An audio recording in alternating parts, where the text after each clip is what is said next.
pode dizer amém? Amém. Pode dizer glória a Deus? Glória a Deus. Vamos se lugar em nome de Jesus. Que bom que nós estamos aqui, não é verdade? Glória a Deus. As paz, irmãos, sejam bem-vindos. Quem está nos visitando pela primeira vez hoje?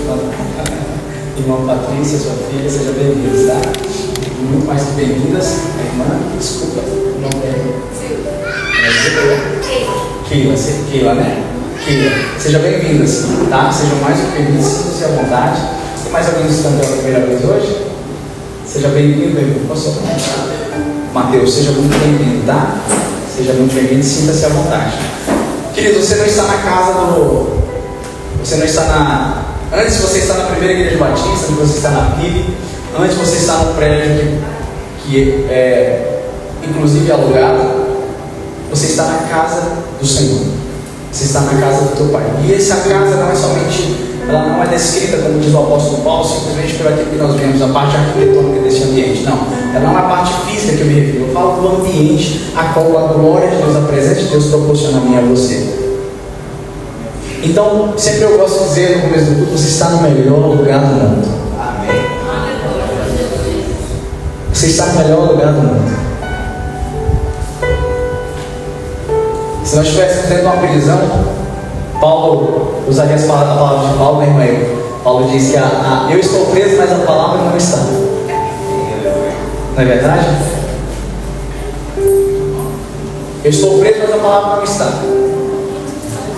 Ele vai falar assim, ó, em todas essas coisas somos mais do que vencedores. Esse texto é muito forte porque ele foi escrito no contexto de perseguição, de morte. Em todas essas coisas o que? Paulo só olha o contexto do texto, ele vai dizer casa da nudez, os momentos que foi apedrejado, que fui dado como morto, os momentos de onde eu pensei que eu tinha já praticamente sido levado desse mundo. Quando eu não sabia o que eu ia comer, nos naufrágios, nos momentos de dificuldade, nas tempestades que eu tinha junto com o meu parceiro de viagem, Lucas, né, o historiador Lucas, que escreveu Atos dos Apóstolos, ele vai dizer, mas independente de tudo isso, em todas essas coisas, nós somos mais do que vencedores. Então eu quero que você já comece esse momento, quero que você receba no seu coração, independente do que você esteja passando, independente do que você esteja vivendo, na sua família, no seu casamento, nas suas finanças, no seu trabalho, não importa. Se o Senhor é o teu pastor, isso é suficiente. Amém. E aí você pode dizer, em todas essas coisas ali, ó, que eu acabei de citar, o apóstolo Paulo diz, somos mais que vencedores, sou mais que vencedor, por meio daquele que nos amou. Queridos, eu quero muito que você abra teu coração, abra mesmo. E como eu falei no momento de louvor, hoje é uma noite profética. Vou repetir, hoje é uma noite profética. Porque a palavra que eu quero ministrar ao teu coração, ela não tem nada a ver com mais um sermão. E eu não quero menosprezar um sermão bíblico. Toda pregação expositiva, temática, não importa como ela seja, ela tem um fundamento. E Isaías vai dizer, o Senhor usando Isaías diz assim, ó, a palavra que é lançada, ela não vai voltar vazia. Então toda palavra pregada, todo sermão pregado, desde que ele seja baseado nas escrituras sagradas, ele tem um propósito de edificar a igreja. Mas quando eu digo que hoje é uma noite profética, é porque essa palavra, ela não tem só o intuito de te edificar. Ela não tem o intuito somente de te fazer com que a revelação do texto bíblico te leve a uma compreensão acerca de coisas que Deus quer falar com você em determinadas áreas da sua vida. Eu creio que Deus vai falar com você, sem dúvida. Mas hoje é uma noite de reposicionamento, de propósito. Por isso que eu falei que é uma noite profética. Eu creio que aqui nessa noite, eu não sei quem são, mas eu creio, eu quero já de antemão te falar, Deus vai levantar pessoas aqui para ser pilares na manifestação da glória de Deus em Gaúcha do Norte. Deus vai levantar pessoas aqui no nosso meio para que possam ser, na medida que Deus vai proporcionando e que as tendas vão se estendendo, Deus ele vai precisar de pessoas. E Ele conta comigo e com você. Ele não precisa de nós, mas Ele conta conosco. E para isso eu quero dizer para você, hoje é uma noite de reposicionamento, de chamado. E eu já vou abrir um parênteses para você. Ninguém é insubstituível no reino de Deus. É por isso que eu temo muito o que digo e o que vivo diante daquilo que Deus me deu. É por isso que quando eu recebi proposta, por exemplo, para ser pastor auxiliar, pastor de jovens de alguns ministérios bem relevantes aqui no Brasil, na verdade, que se iniciou nosso estágio há algum tempo, que está crescendo de forma exponencial, ministérios abençoados que eu acompanho e reconheço de Deus, homens e mulheres que são instrumentos de Deus para que aqueles ministérios sejam voz do Senhor na nossa nação e fora da nossa nação. Mas eu entendi que Deus ele não queria que eu fizesse parte de mais um ministério. Deus não quer que eu seja simplesmente um pastor. E eu já quero te adiantar, eu não vim para Gaúcho do Norte para brincar de ser pastor. Eu não vim para Gaúcho do Norte para brincar de ser igreja. Eu não vim para Gaúcho do Norte, eu vim para cá para ser boca do Senhor, para que Deus manifeste a sua vontade aonde eu estiver, para que através da minha vida Deus desperte o chamado que Ele tem na sua vida, para que você também entenda que Ele quer usar a sua voz, a sua boca, o seu fôlego de vida, para que a manifestação da glória de Deus seja manifesta. Deixa eu já te adiantar uma coisa. Eu estou clamando por avivamento em Gaúcho do Norte. Eu não aceito menos do que um avivamento nessa cidade. O meu clamor e a minha oração, as lágrimas que eu derramo nos meus momentos secretos é por causa de um só propósito. Eu estou voltado os meus olhos para a causa e não para os efeitos daquilo que Deus vai fazer. Se Pedro tivesse olhado para o efeito da multiplicação dos peixes, ele tinha ficado ali, ele precisava daquilo. Mas ele olhou para a causa, ele olhou para Cristo e disse: existe uma causa maior do que a multiplicação dos peixes. Se ele tivesse se apegado ao resultado daquilo que estava vivendo, imagina, muitos de nós perdemos o propósito porque nós olhamos para os resultados das bênçãos de Deus. Ah, Deus me deu inteligência, hoje eu sou formado nisso, naquilo, hoje eu trabalho nisso, naquilo. Ah, Deus me deu um carro, ah, Deus me deu uma empresa, ah, Deus me deu uma igreja, ah, agora eu sou pastor. Se eu me apegar e eu me admirar com essas coisas, eu vou perder o foco do propósito. E a partir do momento que eu olhar para a causa, meu irmão, aí eu até volto a dizer para você, existem muitos ministérios aí muito grandes, mas perderam a essência. Por quê? Porque a linha é muito fina de um pastor começar a se encantar com os frutos, com o resultado, com os efeitos, e ele esquecer do propósito, da causa. Por quê? Porque o propósito e a causa não é do pastor, não é de autonomia minha. Eu não tenho autoridade sobre aquilo que Deus vai fazer. Deus tem autoridade, por isso eu me submeto à autoridade dele, para que ele cumpra o propósito dele na minha vida. Então eu quero que você abra o teu coração nessa noite. Eu tenho uma palavra de Deus no seu coração, e essa palavra ela veio como uma base na minha vida de intercessão. Eu quero que você abra a sua Bíblia em Ezequiel capítulo 37. Pode deixar lá na King James aí, se você conseguir, por favor. Ezequiel capítulo número 37. Vamos lá, rapidinho.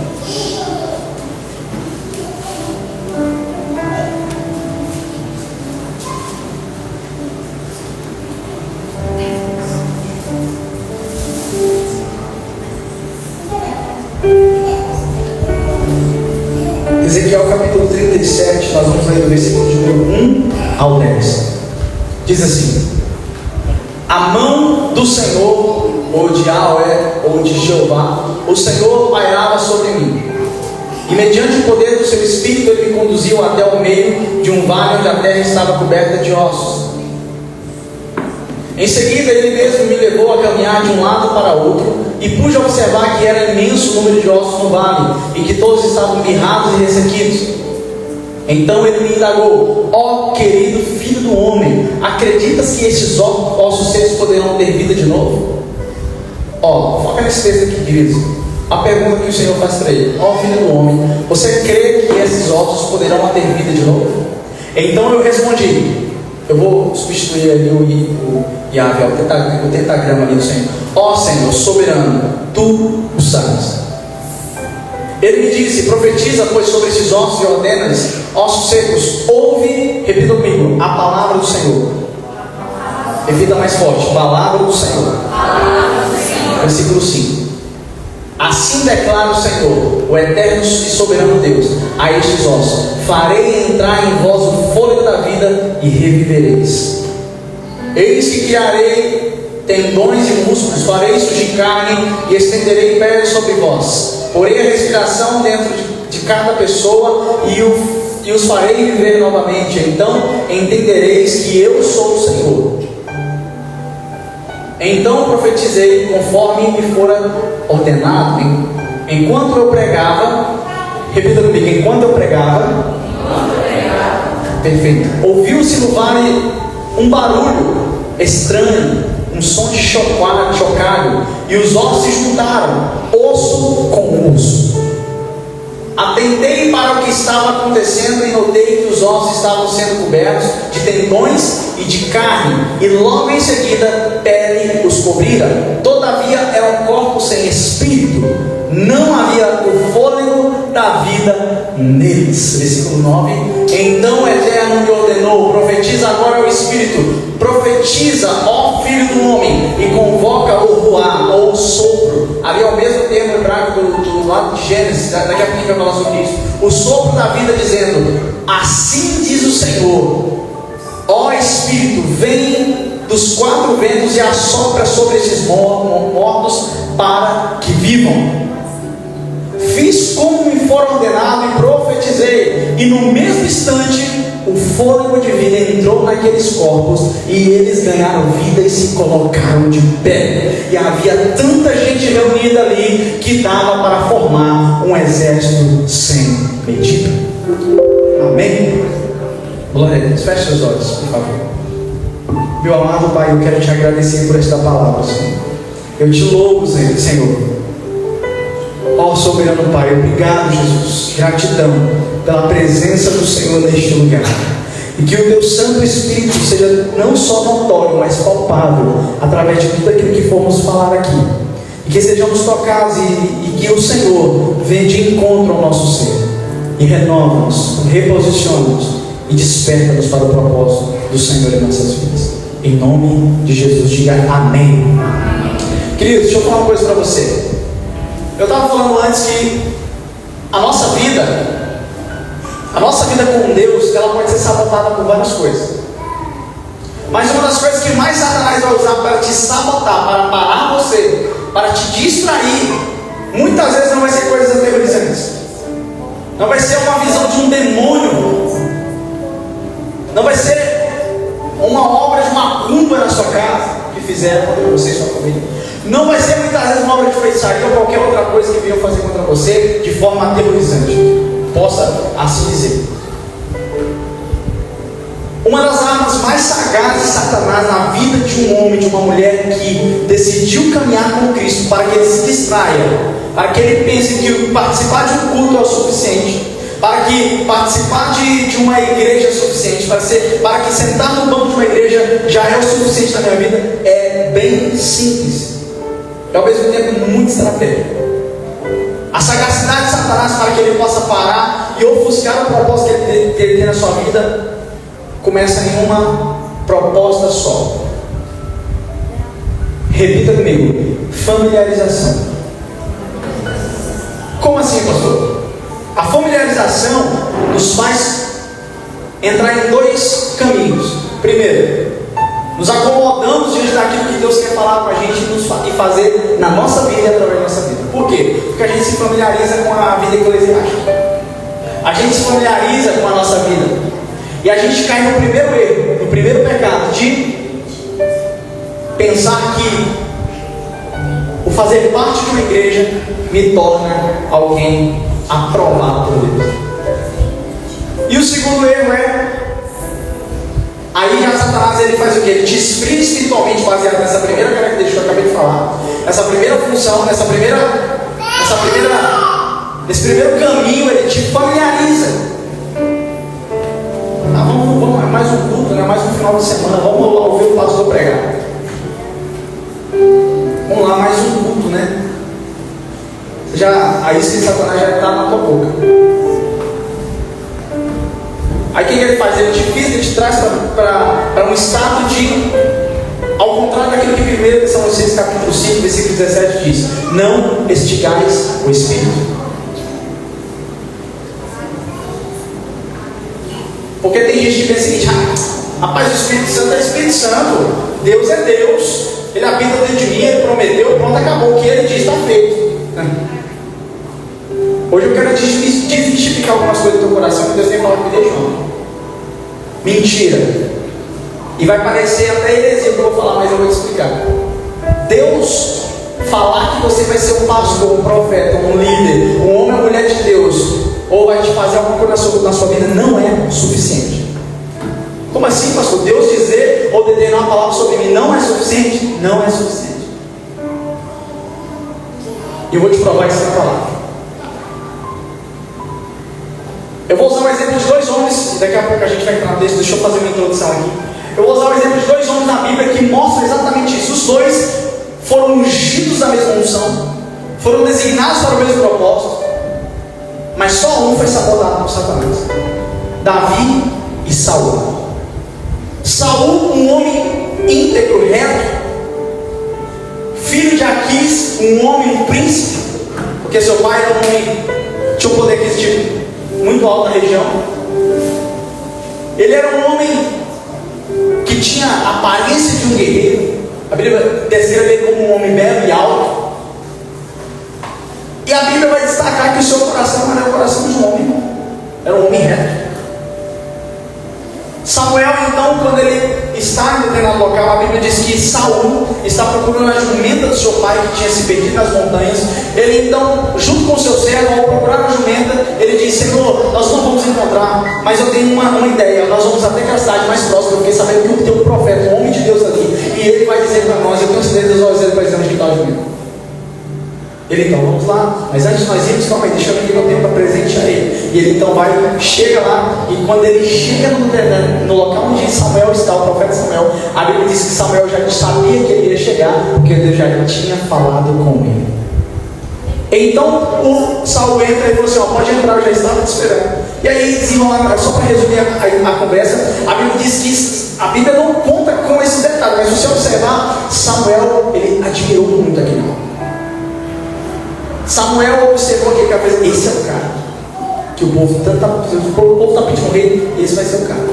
E Deus já tinha falado: tem um homem, eu vou ungir ele, vai lá e ungir ele. Então, resumindo a história, ele fala para ele pousar naquela noite. Ele então, no outro dia, leva ele para o monte, chama os sacerdotes, e a Bíblia diz que quando ele unge Saul como rei, eles começam a profetizar, e ele profetiza também, porque o Espírito do Senhor tomou Saul, e ele começa a profetizar junto com os profetas que estavam com ele. Ali então ele foi ungido como rei. O que acontece com Saul, queridos? Ele entra naquela primeira característica que eu falei para vocês que Satanás faz comigo e com você. Ele nos faz nos encontrar em um estado de familiarização. E o estado de familiarização nos faz cumprir o contrato que Paulo diz em 1 Tessalonicenses capítulo 5, diz assim: ó, não estigais o espírito. Olha o alerta de Paulo para a igreja de Tessalônica: não apague o Espírito. Na versão NVT diz assim: não impeçam a agir do Espírito Santo na vida de vocês. Porque o Espírito Santo ele pode ter uma certa liberdade a partir da medida que você dá a ele, mas ele pode chegar um momento que ele não tem mais a mesma liberdade. Porque ele não é invasivo, ele não é enxerido, ele não é mal educado, ele é cavaleiro, ele só trabalha no local e na vida de alguém que dá total liberdade para ele. Alguém que é sincero, alguém que é sincera. Sincero significa sincera, sem máscaras. E o que acontece? A Bíblia diz que Saul se acomoda. Aí ele comete o primeiro erro, que resulta no segundo. Ele se familiariza com o sucesso, ele se familiariza com o efeito e ele perde a essência da causa. A Bíblia diz então que Saul começa a fazer as suas guerras, e naquele percurso ele pega e começa a pensar que o que Deus está fazendo era por causa dele. Ele começa a admirar e se apegar com a sua coroa, com o seu trono, com os seus bens. E por causa dessas características, desses sentimentos carnais, Deus rejeita o reinado dele, porque ele começa a produzir frutos da carne. Um deles é a desobediência. Deus mandava ele fazer uma coisa, ele fazia outra. Eu vi uma frase ontem de Billy Graham que diz: hoje nós vivemos em um mundo em que as pessoas estão mais preocupadas em não desagradar o próximo, mas acabam desagradando aquele que nunca deveria desagradar, que é Deus. As pessoas querem ver o cristianismo politicamente correto. Não estou dizendo que você tem que ser mal educado com ninguém, mas tem muita gente que está deixando de obedecer a Deus para agradar o cônjuge, para agradar o patrão, para agradar o colega de trabalho, para agradar aquele amigo que eu não posso perder, porque, meu Deus do céu. E aí Deus, ele fica de lado. Então o que Saul fez? Saul disse assim: não, os meus homens vão sair. Os meus homens já separaram ali. E outra coisa, calma aí, vamos oferecer para o Senhor. Vamos oferecer o sacrifício para o Senhor. Mas o Senhor, Saul, mandou matar tudo. Mas o pessoal é o pessoal que me ajuda aqui nas guerras. É o pessoal que me ajuda no reino de Israel. É o pessoal que me ajuda. Deus te mandou fazer uma coisa, Ele te deu uma direção, e você está errando, Saul. Resumindo, vou conjecturar para você, mas eu estou honrando os meus irmãos, eu estou honrando os meus patrícios, eu estou honrando aqueles que me honram. É por causa deles que eu venço a guerra. Não, Saul, você vence a guerra porque o Senhor assim diz. E ele diz: muito mais vale a obediência do que o sacrifício. Porque vamos sacrificar, Senhor. O Senhor não quer sacrifício, Ele quer obediência. Então ali, um homem ungido, um homem que começou bem, perde tudo que Deus deu a ele. Então, querido, Deus dizer que Ele tem algo para a sua vida não é suficiente, desde que você se posicione e submeta fielmente àquilo que Ele determinar sobre a sua vida. E aqui eu não quero entrar não vamos tentar teologizar as coisas, porque no tempo kairos de Deus, no tempo eterno, Deus tem seus planos, Ele não perde o controle das coisas, mas no meu tempo e no teu tempo, meu irmão, eu e você que vamos decidir o que vamos viver, porque o que o homem plantar, ele vai colher.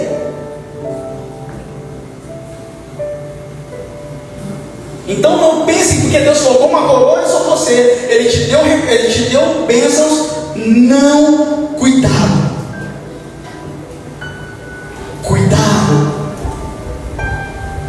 Por outro lado, nós temos Davi. Nós precisamos olhar para Davi. Davi, ele é ungido. Samuel não dá um mínimo de crédito para ele. Por vários fatores, ele era muito novo. Ele era belo, mas ele era franzinho e baixinho. A Bíblia diz então que Deus começa a fazer diferente do que faz com Saul. A Bíblia diz que Ele provoca as guerras de Davi. Em vez de ser programadas pelo exército e pelo povo de Israel, não. É provocada de forma circunstancial. Quer ver coisas que Deus vai começar a fazer na sua vida através da sua vida, querido? É quando você começar a perceber que as circunstâncias é o campo de Deus para que você e eu sejamos instrumentos da manifestação das promessas do Senhor. É nos momentos circunstanciais que você... Porque tem gente, querido, está até com essa minha esposa essa semana. Cara, na circunstância, se eu busco Deus quando eu estou na abundância, é quando eu estou em Cristo que eu preciso buscar o Senhor. É na circunstância, porque o que foi a palavra de Deus?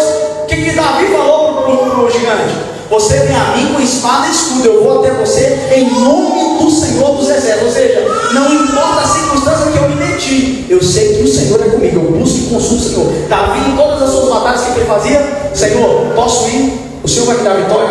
O Senhor respondia imediatamente: certamente te darei, pode ir que a vitória é tua. Por quê? Porque o Senhor determinou. Agora, quando eu começar a pensar que as minhas habilidades, os meus esforços são os motivos pelos quais eu vivo e conquisto, você está indo em direção a um abismo. Você está indo em direção a um abismo. Principalmente você que é sacerdote da tua casa. Se você não se posiciona como sacerdote da tua casa, se você não tem se posicionado como intercessor da sua esposa, dos seus filhos, você está sendo um cristão frouxo. Se posiciona. Agora, tua esposa que tem que posicionar você para orar, tua esposa que tem que chamar você para jejuar, tua esposa que tem que chamar você para orar, para ler a Bíblia, você é o sacerdote da casa. Porque que quando Eva come da fruta, você não percebe nenhum detalhe, nenhuma característica de mudança, de transição espiritual. Mas quando Adão toma da fruta e come, a Bíblia diz: então eles viram que estavam nus. Por quê? Quando Deus chega e fala assim: Eva, cadê você? Não, ele pergunta: Adão, cadê você? Por quê? Porque a responsabilidade está sobre o homem. Então você, homem, é instrumento de Deus para ser a manifestação das bênçãos e da glória de Deus sobre a sua casa. Então coloca a mão sobre a tua esposa, coloca a mão sobre os teus filhos.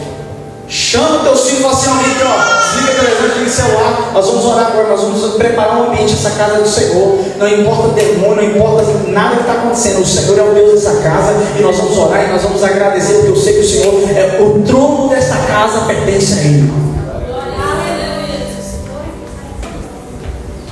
Mas Eduardo, meu marido ele não é crente, meu marido ele não está orando, meu marido está fraco espiritualmente, o que eu faço? A Bíblia diz que a mulher que se santifica, santifica o marido. A mulher que se santifica, santifica o marido desse crente. E a Bíblia vai dizer: e ela o ganha de boca fechada. Só na santificação. Pastor, o que isso tem a ver com o texto de Ezequiel? Só para fechar o caso de Davi. Olha o que aconteceu com Davi. Davi ele pega, ele já está com o seu exército formado, já tinha assumido o trono, já era rei, estava no seu palácio, e de repente ele está na sacada do palácio. E aí ele começa a dar umas voltas, prepara o chimarrão, e aí ele fica ali, deixou a Netflix tocando ali, pô, tal, beleza. De repente ele está passando no palácio. Quando ele olha na sacada, ele vê quem? Não era a Anitta, não. Presta atenção. Era a Betseba. A Anitta era a do José, aquela que tentou violentar. Aquela lá tinha o Espírito Santo. O Espírito. Não é o Espírito Santo, não. Mas aquela mulher estava ali. Betseba, uma mulher inocente, banhando, não sabia, a Bíblia não conta, mas você observa na história dela, até o momento de todos os dias que ela conviveu, porque ela se torna a esposa de Davi depois, você não vai perceber nenhuma índole, a índole dela nunca foi de provocar Davi em nada. Tanto é que no momento do luto do seu marido, o que Davi faz? Ele cobiça no seu coração, ele manda uma carta para o general dele, o comandante do seu exército, e ele faz o quê? Coloca Urias na frente do campo de batalha. Pode colocar. O que aconteceu, irmãos? O problema ali não é nem. A gente é muito voltado para esse texto, né? Ó, ele está ali e tal, mandou matar um assassino adulto, pegou e tal, e depois se arrepende. O problema é um só. Ele se acomodou e esqueceu o propósito. Por quê? O que Davi, o rei, homem de guerra, está fazendo em casa no momento da guerra? O que esse homem estava fazendo em casa, assistindo Netflix, em vez de estar lá na igreja intercedendo? O que esse cara estava fazendo em casa, parado, só vendo Instagram, em vez de dobrar os joelhos e começar a pedir direção de Deus sobre o que Deus quer fazer no dia de amanhã? É aí que Satanás entra.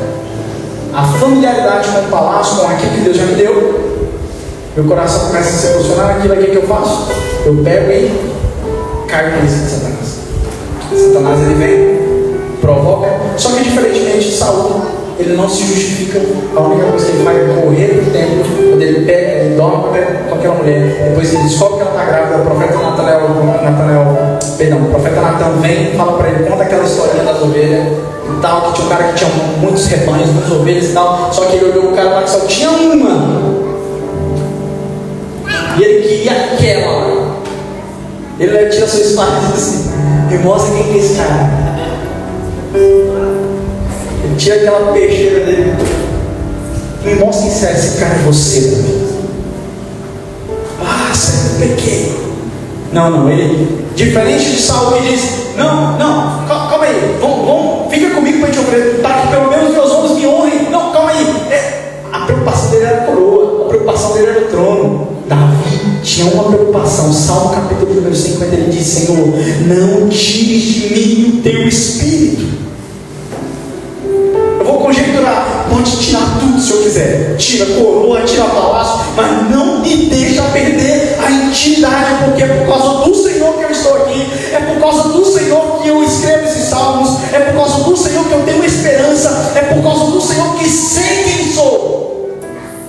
precisa entender que o que define aquilo que você é o Senhor e não as circunstâncias. Não olhe para as circunstâncias que você está vivendo e pense que isso já é o fim da sua vida. Não, você não pode definir a sua vida por aquilo que está vivendo. A última palavra, a Bíblia diz, vem do Senhor. Então, queridos, agora nós vamos para o texto. Vamos lá, versículo de número 1. Primeiro nós vamos olhar para o contexto do texto de Ezequiel, capítulo de número 37. O contexto aqui é de um cativeiro. O povo estava cativo na Babilônia. Eles tinham sido levados cativo por causa do pecado. Eles estavam agora vivendo cativeiro na Babilônia.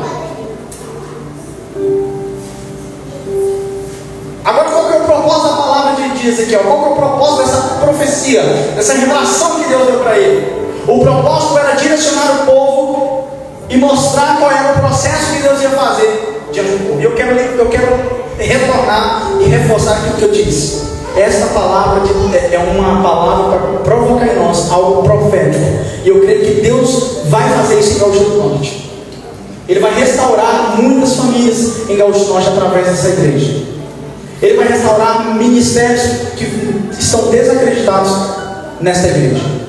Ele vai restaurar jovens e adolescentes perdidos, que não têm esperança, que estão pensando em suicidar, que não têm referência paterna, materna, vão ser restaurados, chamados, assim como eu fui chamado, para que você e eu possamos ser referência na vida dessas pessoas. Muitos serão chamados para restauração de vidas, chamados e ministérios nessa igreja, e você foi chamado para isso.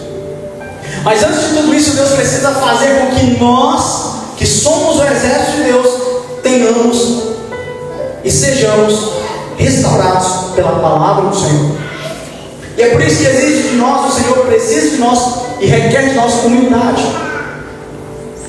Não importa quanto tempo de igreja você tem, todos os dias, a Bíblia diz, de glória em glória, de fé em fé, você precisa de glória em glória, de fé em fé, você precisa buscar o Senhor de glória em glória, de fé em fé, você precisa se humilhar na presença do Senhor de glória em glória, de fé em fé, você precisa interceder pelas pessoas, até que de glória em glória, de fé em fé, o Senhor se manifeste.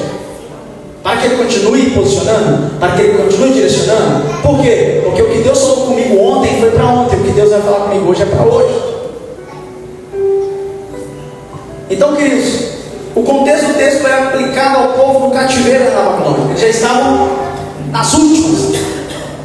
O povo já estava, sofrendo. Só que eles já estavam intercedendo, já estavam clamando, já estavam se arrependendo. Eles já entenderam onde que Deus quis levar eles. Porque o orgulho deles era tão grande, mas tão grande que o profeta Jeremias teve que falar durante meses, às vezes quase anos, falando a mesma coisa. Se arrependam, o Senhor não está aceitando o sacrifício de vocês. Se arrependam. Ele ficava na porta do templo, ele ficava na praça de Israel, na praça de Jerusalém, e o povo não estava ouvindo para eles.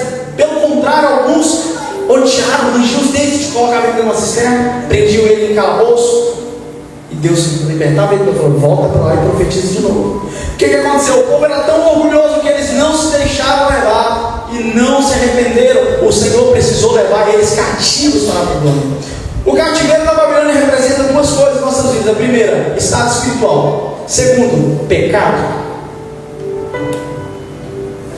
Estado espiritual que resulta em pecado. O estado espiritual de mornidão, de esfriamento espiritual, onde nós não temos mais desejo de orar, nós temos mais desejo de ler a Bíblia, nós não temos mais desejo de interceder, não temos mais sequer vontade, parece que dói. A gente pensa em falar de Jesus para alguém, pensa em falar, não fala. Ai, mais um funcionário meu. Fala de Jesus depois, acho que Deus vai usar uma pessoa. Eu trabalho, Deus deu meu trabalho para eu trabalhar. Mas que fala de Jesus dessa pessoa? Nós passamos a entrar no estado espiritual de cativo. Nós nos encontramos cativos por causa da nossa incredulidade. Mas aqui o povo precisou ser levado a esse estado, ao ponto que entenderam. Realmente, o profeta tinha razão. E eles começam a clamar. A Bíblia diz que eles clamam. E ali, tanto no contexto, está Ezequiel, Daniel e também Isaías. Mas eu quero entender esse texto. Deus sempre deseja manifestar o mover sobrenatural dele no meio do seu povo. Eu vou repetir. Deus anseia Ele deseja manifestar o poder sobrenatural dele no meio do seu povo. Gente, isso é um desejo de Deus. Deus deseja manifestar o poder dele sobre a sua vida, despertar o chamado dele na sua vida, usar a sua boca, usar você, usar as suas mãos, usar os seus pés, como diz a canção do Paulo César Barroso. As minhas mãos, meus pés, que seja o Senhor e não eu. Se é um desejo do Senhor, por que não desejar mesmo?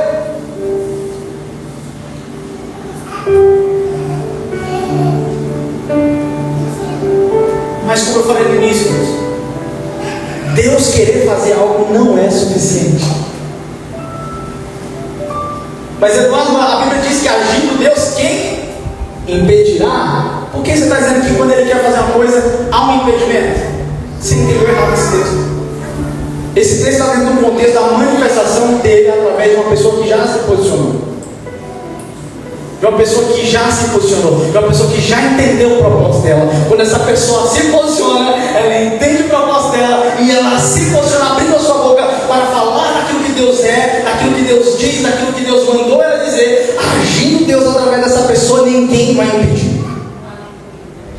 Então não venha usar esse texto para se defender do seu comodismo. E em nome de Jesus, você vai sair desse comodismo hoje. Deus vai te levantar hoje. Deus vai te despertar hoje.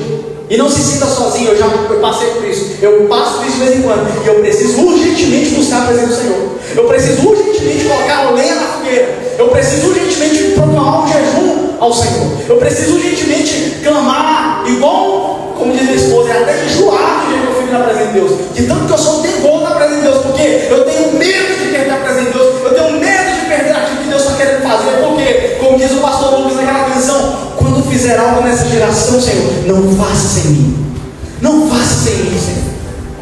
Quantos querem ser usados pelo Senhor nessa geração? Então, queridos, vamos lá, vamos comigo. Ele querer fazer alguma coisa não é suficiente. Isso nós estamos olhando para o plano natural. Eu quero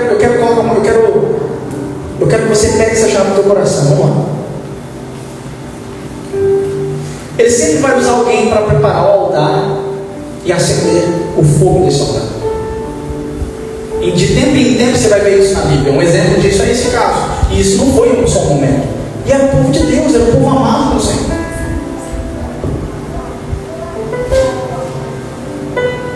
Olhe para mim, queridos. Olhe para mim. Ei, qual que é o propósito de Deus levantar alguém para acender e preparar a chama do altar, o fogo do altar para que os sacrifícios voltem a ser oferecidos? Tem um propósito só. Repita comigo. Olha para a pessoa que está do lado assim, ó. Você. Fala de novo. Você. Agora olha para mim. Você é a pessoa, o alvo de Deus, quando Ele está querendo manifestar e acender o fogo do altar. Por quê? Porque Ele sabe que quando tem altar aceso, as pessoas voltam a oferecer sacrifício. E o sacrifício representa intimidade, representa renúncia, representa relacionamento. E Deus quer se relacionar conosco. Sempre foi o objetivo de Deus.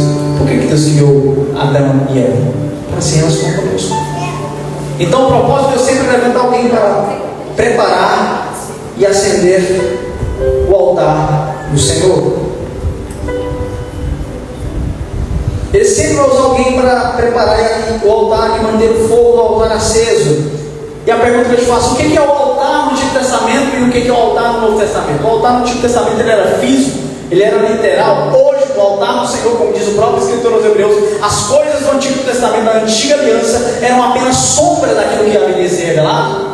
Então hoje o altar do Senhor, o altar e o templo do Senhor é você, é dentro de você. Por isso não existe um sacerdote terceiro, não existe mais um homem, um sumo sacerdote que tem que é pecador igual eu e você. Agora nós temos um supremo e sumo sacerdote que adentrou a sala do trono e de uma vez por todas ele ofereceu o sacrifício uma vez só, para que dentro de você a justificação e a satisfação de Deus fosse saciada. Ou seja, dentro de você a o fogo precisa manter aceso, mas o sacrifício já foi oferecido. O relacionamento entre você e Deus, e aquilo que mantinha esse relacionamento impedido, que era a barreira da incredulidade, este véu que nos impedia, foi rasgado de alto a baixo pelo Senhor Jesus Cristo, e hoje nós temos acesso ao Senhor livres. Tem gente que está entendendo. Você está entendendo o que Deus está falando com você? Deus Ele quebrou a barreira que havia entre nós e Ele. Não precisa mais vir um pastor, um sacerdote entrar dentro do templo com uma corda pendurada no pé, conforme a lei judaica. Ele entrava dentro do templo, o sacerdote, junto com o sacerdote auxiliar. Existia a escada do templo, ele entrava no lugar santo, e existia um lugar santíssimo, que era o chamado Santo dos Santos, que dividia esses dois lugares. Era um véu bem robusto, bem alto. Eu não me lembro a medida agora, mas vamos lá. Existia um sacerdote, um sumo sacerdote. O sacerdote entrava com ele fazia então ali os rituais dos incensos, ele acendia o incenso e ele fazia os 4 cantos daquele local, e depois o sumo sacerdote entrava dentro do Santo dos Santos, e ali ele degolava o animal, ele pegava o sangue do animal, colocava na tampa do propiciatório. Existia 2 querubins com as suas asas estendidas, ele pegava o sangue do propiciatório com uma ducha, e ele aspergia, representando o sangue de um animal inocente, para cobrir o pecado da comunidade. Nação santa. Então, se você é sacerdote real, significa que você agora, Deus te deu autoridade de, em vez de um outro sacerdote vir preparar o altar, tocar lenha, tocar fogo e oferecer sacrifício, você mesmo precisa ir lá diariamente, preparar o altar, colocar o fogo e oferecer o seu sacrifício. E que sacrifício seria esse? O mesmo da cruz. Aquele que quiser seguir, tome a sua cruz e siga. Renúncia, busca. Para quê? Para que eu seja salvo? Não. Para que o fogo continue aceso. Para que o relacionamento continue claro. Para que a intimidade permaneça. Você está entendendo? Então, queridos, hoje o altar, o templo é você. E eu volto a dizer de novo: Deus querer que você seja um instrumento de Deus dele não é suficiente.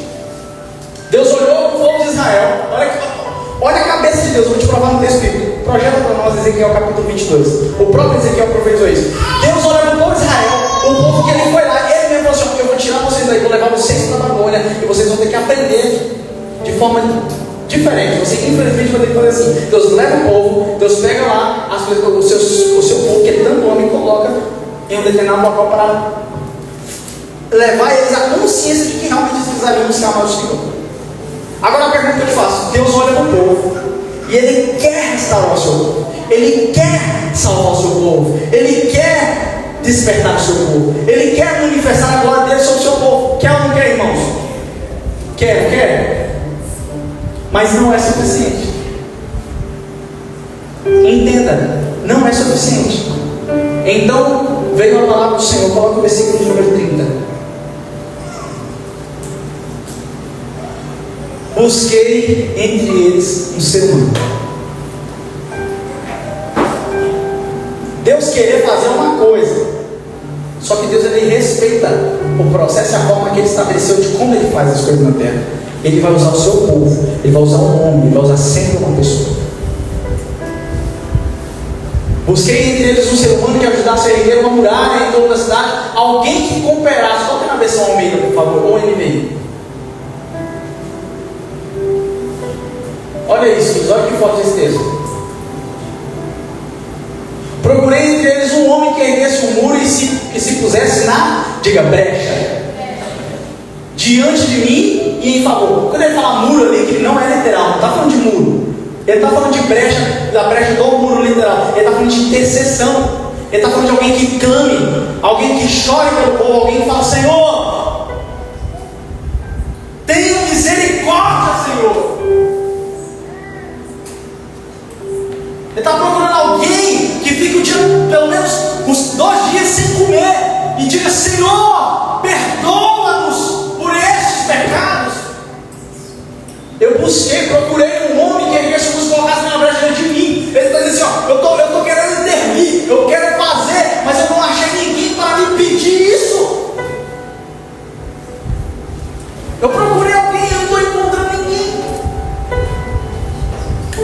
em favor desta terra, para que eu não a destruísse, mas não encontrei nenhum.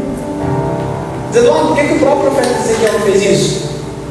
Porque o profeta Ezequiel ele foi posto para profetizar. Deus ele vai levantar intercessores nessa igreja, amém? Deus vai levantar pessoas aqui, eu sonho com isso. Eu lembro que nós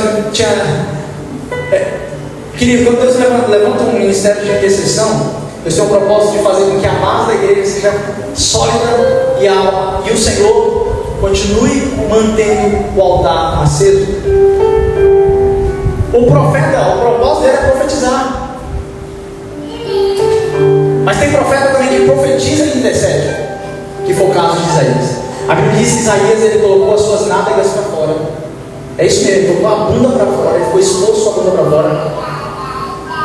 O profeta Isaías andou com as nádegas expostas nas ruas e começou a dizer: Senhor,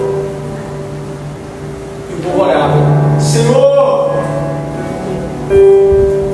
ó Senhor, perdoa os nossos pecados. Isaías não tinha feito nada. Isaías era um homem que ouvia a voz de Deus, mas ele disse: Senhor, nós pecamos. Ele se coloca no pacote. Senhor, me perdoa, perdoa o teu povo, perdoa-nos, Senhor, nós pecamos. E ele com as nádegas de fora. E ele falava assim: ó povo de Israel, povo, Senhor, assim são vocês.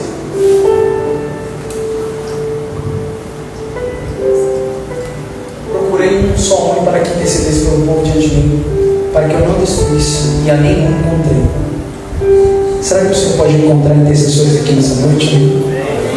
Ei, interceda pela sua casa, se posicione. Ei, dobra os seus joelhos, interceda pelos seus filhos, interceda pela nossa cidade.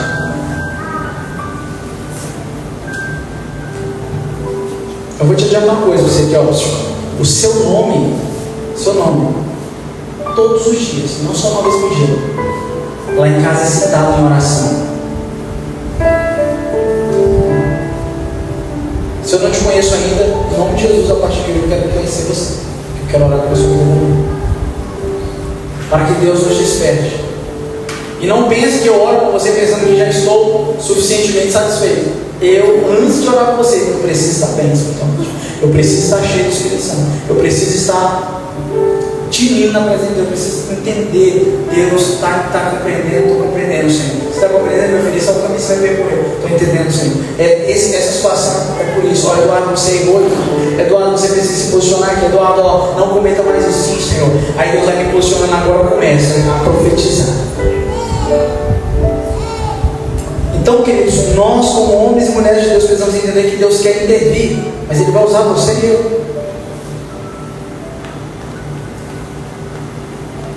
Então, querido, Deus procura alguém para manifestar a sua vontade por amor do seu nome, por amor do seu povo. Olha que lindo, Deus ele quer manifestar a glória dele por amor do seu povo.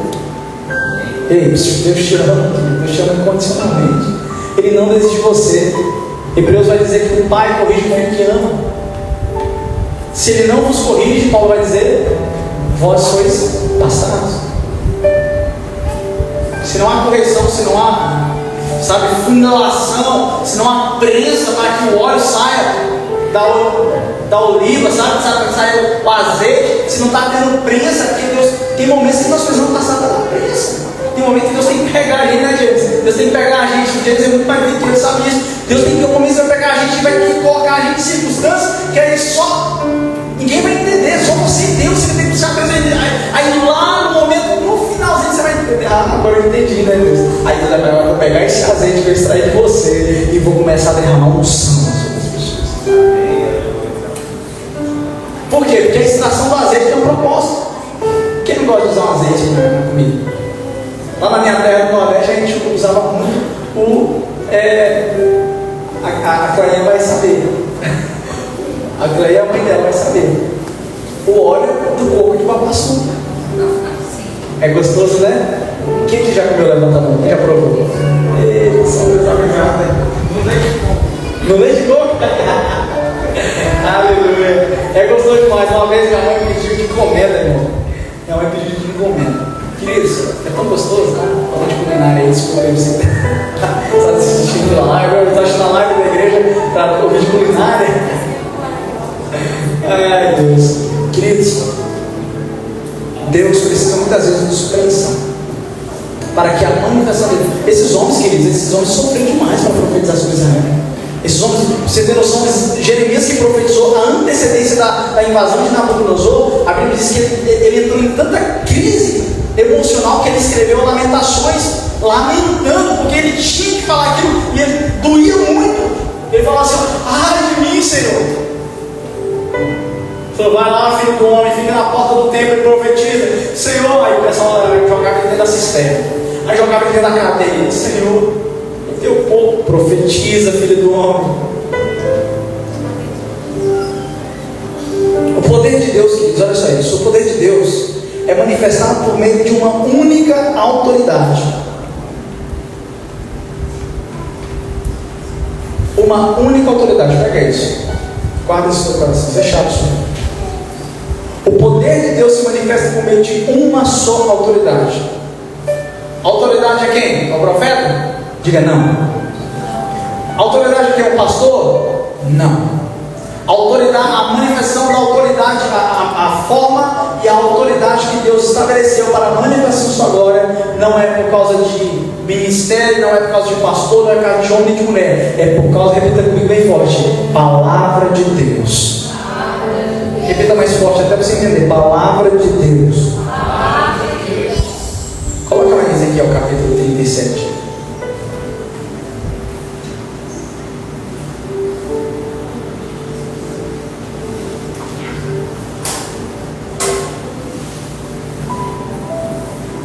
Nós vamos finalizar agora.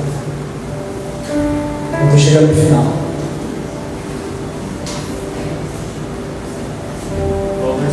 Versículo número 4. Então ele me disse: profetiza esses ossos e diga: ossos secos, ouçam quem? A palavra do Senhor. Hoje você e eu temos autoridade, única regra de fé e prática, e não existe outro manual, nenhuma outra carta. Essa é a nossa carta magna. Essa aqui é a nossa única regra de autoridade que nós temos eclesiasticamente falando. Nossa vida, nossa esperança é baseada no que está escrito. Amém? Amém. Nós temos nossa carta magna hoje da nossa Constituição, mas se ela tentar interferir no que está escrito, que nós vamos ficar com a palavra de Deus.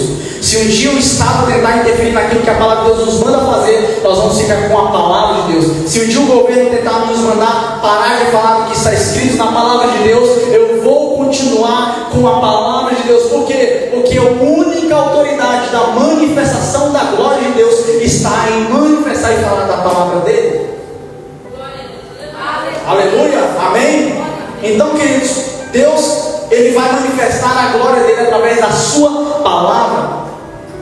Então, não adianta eu só ler o que está escrito, eu preciso deixar isso fluir dentro de mim, eu preciso falar daquilo que Deus está fazendo na minha vida e daquilo que Deus quer fazer na vida de outras pessoas. Ele vai dizer: a palavra já está em tua boca, já está no teu coração, já está na tua boca.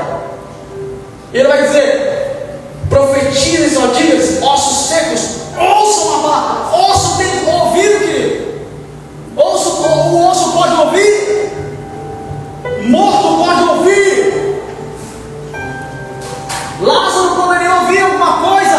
Não, mas quando a palavra de Deus se manifesta, não importa a circunstância, profetize, libere a palavra de Deus. Você vai ver que vai saber onde não tem vida, tornando a ter vida. Aqui ele olhou para um vale de ossos secos, era um vale de ossos. Ele olhou para o assim, osso. A pergunta de Deus é: filho do homem, ei, Patrícia, o que você vê? O que você está vendo? O que você está vendo com isso? O que você está vendo, Alex? O que você está vendo, Sheila? O que você está vendo, Pastor Eduardo? O que você está vendo, Cássio? William? O que você está vendo? Irmãos, vamos lá. O que Deus colocou você para ver? Qual é o ambiente que Deus te colocou? Aonde você está inserido? Comece a imaginar, comece a olhar. Deus vai começar a te mostrar o que é. Olha para essa circunstância. Deus está perguntando: o que você vê, meu servo, minha serva?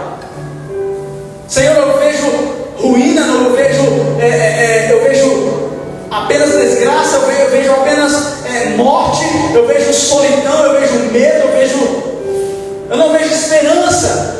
Tudo bem, isso é o que você vê. Agora eu vou te fazer uma segunda pergunta. Olha aqui, queridos, olha aqui. Deus está te perguntando, o que você vê? Eu vejo isso, tudo bem. Eu quero agora te fazer uma outra pergunta. Pode tornar esses ossos a viver?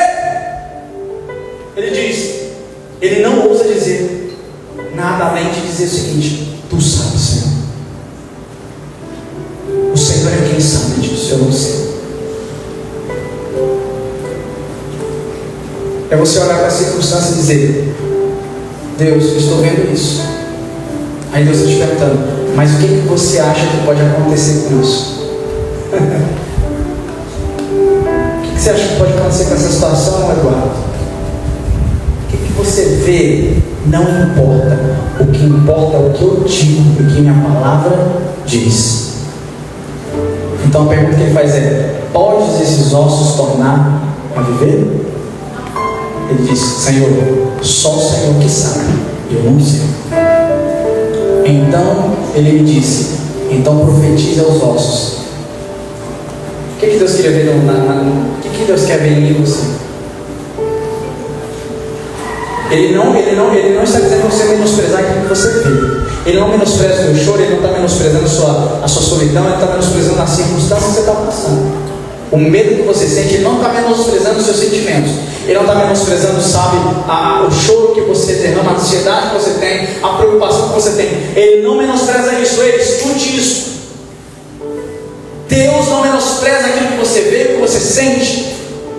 Mas Deus, ele só está interessado em uma coisa: na confiança que você tem diante do que pode acontecer a partir daquilo que ele disser. A única coisa que Deus está interessado em mim e você, a minha expectativa, a minha motivação está no quê? Motivação significa o quê? Motivo da minha ação. Qual é o motivo de eu continuar fazendo? Qual é o motivo de eu estar aqui? O motivo da pescaria de Pedro era pescar e ter recursos. Ele disse, a Bíblia diz então que ele sobe. Se quiser colocar para nós, Lucas capítulo número 5, versículo número 2. Então, queridos, eu quero que você entenda isso. Deus, ele vai só colocar, a manifestação, a autoridade está na palavra dele, amém? Está na palavra dele. Então, se Deus mandar você falar, meu querido, fala. Se Deus mandou você pegar aquela cesta básica e juntar, levar para aquela pessoa que você nem sabe quem que é, leva. Se Deus mandou você ir lá e pegar aquela, sabe, o teu carro, ligar ele, vamos aqui, ó, você e sua esposa, nós vamos lá naquela casa daquela pessoa, nós vamos orar por ela. Não sei o que está acontecendo, nós vamos orar por ela. Vá.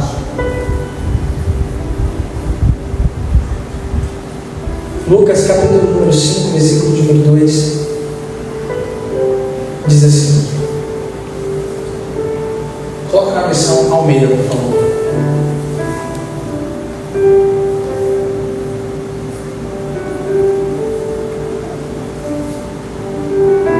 Pode ser aqui, se tiver Almeida também melhor ainda. E viu estar 2 barcos juntos. Tinham quantos barcos, queridos? 2. E viu 2 barcos junto à praia do lago. Os pescadores, havendo descido deles, estavam lavando as redes. Versículo 3. E entrando num dos barcos, que era o de quem? Simão, pediu-lhe que o afastasse um pouco para a terra, e assentando-se, ensinava do barco a multidão. Versículo 4. E quando acabou de falar, disse Simão: faze-te ao mar alto e lançai as vossas redes para pescar. Tinha 2 barcos, mas Jesus subiu em um. Tem coisa que você tem que esperar o outro fazer. Tem coisa que você tem que esperar o líder de intercessão fazer. Tem coisa que Deus quer fazer no teu barco. Tem coisa que Deus quer fazer na sua vida, e através da sua vida.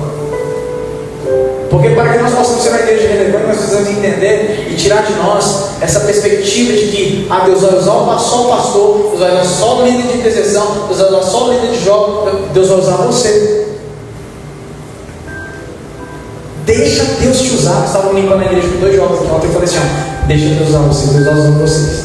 Eles deram risada assim. Aí eu, sério, falei: Deus está usando vocês. Aí eles baixaram a cabeça. Eles que eu estava falando sério. Deus está usando vocês. Aí eu olhei para eles e falei assim: às vezes a gente pensa que Deus só usa a gente no altar. Não. Falei para ele: os momentos que mais Deus produziu em mim o espírito de pastor, de liderança, de honra, foi no momento que eu estava indo para a igreja com o meu pastor, ou ficando até meia-noite com ele programando no computador a live para tentar fazer no outro dia no culto. Era quando ele ia fazer uma visita e ele ia falar: pastor, mandar uma mensagem: se o senhor fazer alguma visita hoje, eu quero ir para o senhor. Pastor, o senhor vai 5 horas da manhã, eu estava ajudando na oração. Estava lá, eu estava com o violão lá na escada de volta. Terminava a oração: o senhor vai para onde, pastor? Estou com o senhor. É nesses momentos que Deus começa a olhar para você, assim como Deus olhou para Eliseu. Quando Elias estava passando, a Bíblia diz que Eliseu estava arando a terra do seu pai. Agora o que a gente vê hoje muitas vezes a gente está esperando no dia que Deus me chamar, no dia que Deus falar comigo, no dia que Deus me consagrar. Que Deus não levanta ninguém parado. Deus não levanta ninguém que não esteja já fazendo alguma coisa. Porque o processo a formação, ou o processo de formação do caráter de um homem ou mulher de Deus para serviço de excelência no reino dele é feito de glória em glória, de fé em fé. Não é de hora. Mas o de repente de Deus pode acontecer quando você estiver fazendo algo. Então o que é isso? Ele olhou o barco de Pedro. Ei, Deus está escolhendo, Ele está querendo subir no teu barco. Amém? Ele quer subir no teu barco. Ele escolheu o teu barco. E não adianta cair fora. Não adianta falar assim: não, Deus, deixa para outro dia. Não, deixa eu esperar. Não, Jesus, deixa eu. Ele escolheu o teu barco.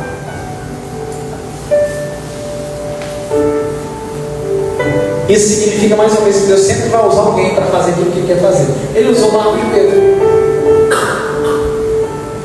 Então ele olha para lá e falou assim, e acabou de falar, ele usou o barco de Pedro. Pedro já sabia quem ele era, com certeza. Já tinha escutado falar de Jesus. Ele termina de usar o barco de Pedro e não o outro. Ele pega o barco de Pedro, aí ele diz o quê? Pedro, se posiciona agora, vamos lá. Eu quero que você agora pegue essa rede aí e bora pescar. Versículo 5. E respondendo Simão disse: Mestre, ele já sabia que ele era o mestre, já sabia quem era Jesus. Havendo trabalhado a noite inteira, nós nada apanhamos. Era um pescador de experiência, sabia muito bem. Mas uma coisa que Pedro sabia: Pedro era um cara de revelação, querido. Pedro era um cara de revelação. Tem um momento que ele diz assim: ó, Pedro, o que estão dizendo que eu sou? Estão falando que é João, uns estão falando que é João, que é profeta, outros falam que o senhor é apenas mestre, outros estão falando que é o Messias. E você, Pedro, o que você diz que eu sou?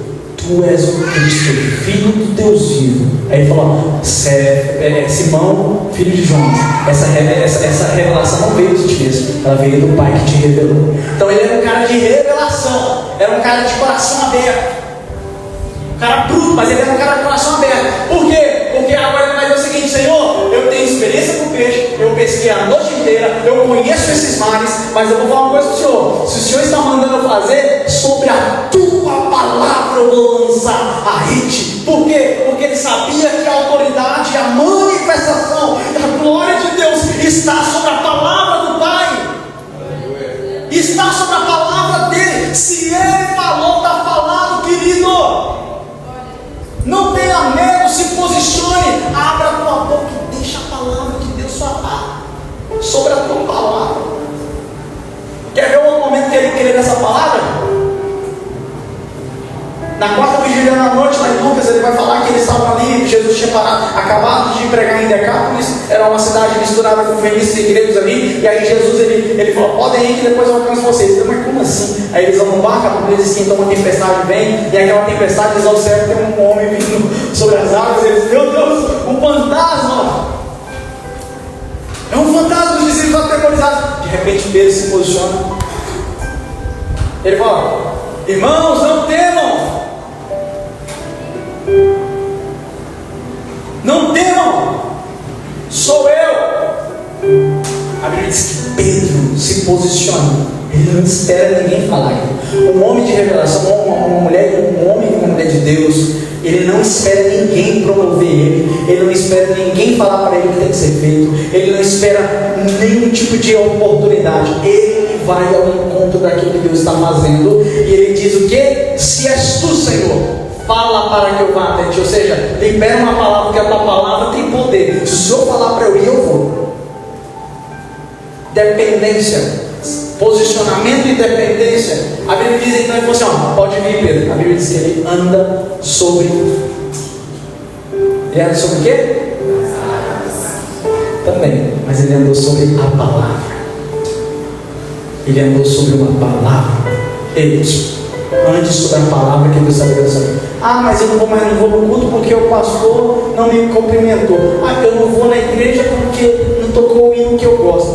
Porque o pastor... Deixa eu falar para você, querido. Você está andando sobre aquilo que você vê. O seu cristianismo é baseado em liturgia, em circunstâncias e homens, ou sobre a palavra? Então eu quero finalizar dizendo para você: o poder está sobre a palavra.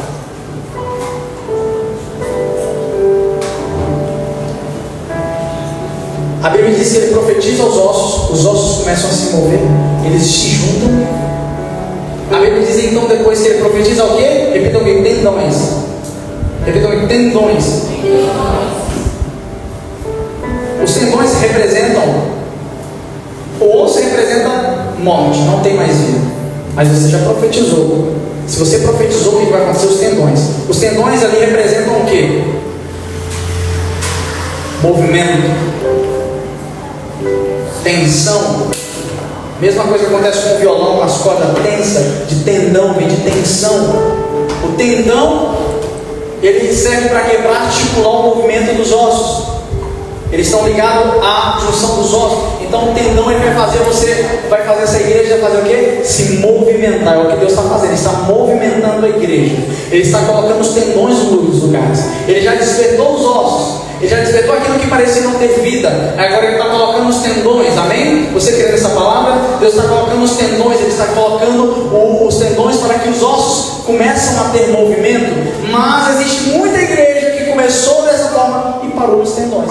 Só está fazendo movimento, está fazendo isso, está fazendo a live, está organizando o ambiente, a estética da igreja, está muito bonito, louvor instrumental. Daqui a pouco ela já tem uma guitarra, daqui a pouco a menina vai estar tocando guitarra, daqui a pouco ela tem bateria, daqui a pouco ela tem um baixista. E aí o que acontece? Daqui a pouco está aquele movimento. Eu, como pastor, não posso olhar para isso e me acomodar com isso. Eu preciso entender que o que mantém a perseverança da igreja é o Espírito. Repita comigo: Espírito Santo.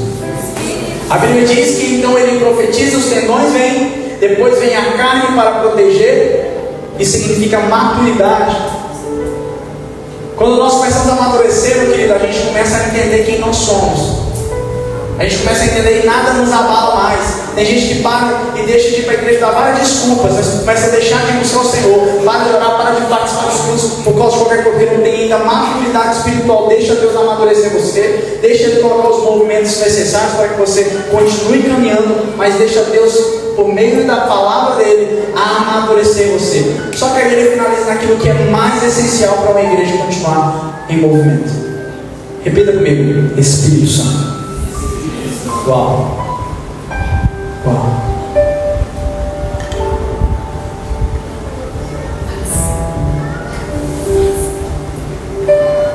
Versículo de número 9. Olha que lindo, queridos. Versículo de número 9. E ele me disse: profetiza ao Espírito, profetiza ao Filho do Homem, e diz. Vamos estar na versão King James, por favor. Eu gostei da versão King James porque ela pega o original do hebraico. Olha que lindo. Então o Eterno me ordenou: profetiza agora ao Espírito. Aquele Espírito com E maiúsculo é o nosso Espírito, é nós. pertence a nós, não é o Espírito de Deus ainda. Mas vamos lá, é no Espírito que Deus ativa aquilo que Ele quer fazer. Profetiza ao Filho do Homem e convoca o Ruá, ou seja, o sopro de vida. Lá quando Deus cria Adão, Ele pega o Adão, o pó da barro ali, Ele forma o boneco. A Bíblia diz que Ele faz Adão, já tem articulação, já tem tudo. Só que o mais importante não tinha. A Bíblia diz que Deus então sopra sobre a narina de Adão o Ruá, o fôlego de vida. Esse termo Ruá é a vida de Deus em Adão. Então aqui ele diz assim, ó, e convoca o Ruá, o sopro da vida, dizendo: assim diz Yahvé, o Senhor Deus, o Nó Espírito, vem dos 4 ventos e assopra sobre estes mortos para que vivam. Eu profetizo sobre a sua vida, para que o Espírito de Deus venha soprar, do jeito que Ele quiser, se é dos 4 ventos ou não, mas a única coisa que eu profetizo sobre a vida é o fôlego de vida de Deus sobre essa igreja, sobre essa comunidade, sobre a sua família, sobre o seu trabalho, sobre a sua casa, sobre o seu ministério, sobre o seu chamado e sobre Gaúcha do Norte. O sopro de vida de Deus vai ser estabelecido sobre os 4 cantos dessa cidade, e o mover sobrenatural do Senhor será visto sobre Gaúcha do Norte. E eu volto a falar o que eu falo nas minhas orações e vou continuar dizendo isso. Gaúcha do Norte não será, vai ser o mínimo do que Deus vai fazer. Essa igreja vai ser um farol em meio às trevas, e não só será olhada e vista como um instrumento de manifestação da glória de Deus, não só em Gaúcha do Norte, mas também em todo o Médio Araguaia. Você vai ver. Mas deixa eu te contar um segredo. Para isso acontecer, Deus conta com você. Olha para a pessoa que está do seu lado, assim, ó, se posiciona. Deixa Deus te usar. Profetiza sobre os ossos. Fala para ela aí.